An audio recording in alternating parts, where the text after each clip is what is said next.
Misokatra ny taom-pianarana kabary amin'ny taom-pianarana 12 fito amby folo amby roa arivo eo anivon'ny fikambanana mpikabary malagasy na ny fimpima tany fianaratsoa no nentina ny satarana izany tamin'ny fomba ofisialy araka izao fanazavana izao.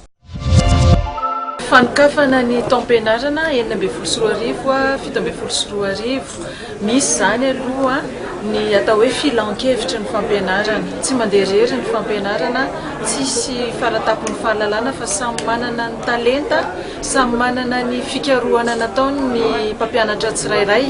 Dia amin'izay indrindra zany fanavaozana amin'ny fampianarana manomboka amin'ity taon'ity atao amin'ny faritany fimpima Fianaratsoa. Misy mpampianatra 10 mahery eto, ny mpampianatra ny Sokela sy ny Kabary, izy ireo no mandrafitra ny fandaharam-pianarana ary indrindra anatanteraka ihany koa zany ny fiarah-miasa amin'ny foibe-paritry ny kolontsaina. Dia izy ny fampianarana Sokela sy ny Kabary.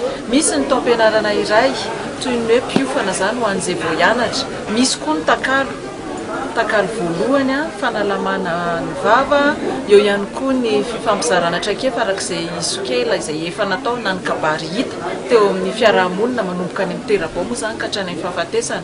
Dia misy koa ny takalo faharoa, eo indray zany dia resaka fomba tangy ny tena resahana amin'izay takalo faharoa izay.